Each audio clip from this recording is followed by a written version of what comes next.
के आगाज में आपको बताएं, बजट में डिजिटल पेमेंट्स को फरोग देने के लिए इकदाम उठाने का फैसला। नकद खरीदारी की हौसला शिकने के लिए इजाफी रकम लेने की तजवीज़।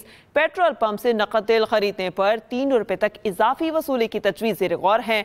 दुकानों पर नकद खरीदारी पर भी इजाफी टैक्स आयद करने की तजवीज़ है। आइंदा माली साल के वफाकी बजट में नॉन फाइलर्स के लिए कैश निकलवाने पर विदहोल्डिंग टैक्स बढ़ाने का इम्कान है, जिसकी शरह 0.6% से बढ़कर 1.2% मुतवक्के है, जबकि यौमिया 50,000 से ज़ायद रकम निकलवाने पर इजाफी टैक्स की भी तजवीज़ है।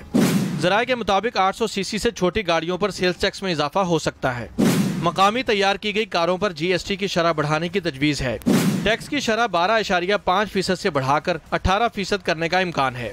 पेट्रोल और डीजल पर चलने वाली गाड़ियों पर लीवी आयद करने, जबकि कैपिटल गेन और मुनाफे पर भी टैक्स में इजाफे की तजवीज़ दी गई। सुपर टैक्स की शरह में कमी की तजवीज़ ज़ेर गौर है, ताहम कमी IMF की रजामंदी से होगी। बजट में विफाक और सूबों के लिए सालाना तरक्याती प्रोग्राम तैयार कर लिया गया। कौमी तरक्याती बजट के लिए 4,000 अरब रुपए से ज़ायद रकम मुख्तस करने की सिफारिश की गई है। GDP ग्रोथ 4.2%, महंगाई की शरह 7.5%, ज़राअत की ग्रोथ 4.5% रखने की तजवीज़ है।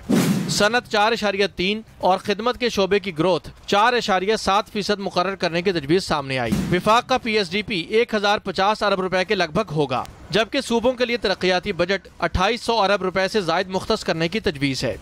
पंजाब का तरक्याती बजट 1192 अरब रुपए, जबकि सिंध का 887 अरब, KP का 440 और बलूचिस्तान का 280 अरब रुपए मुख्तस करने की तजवीज़ है।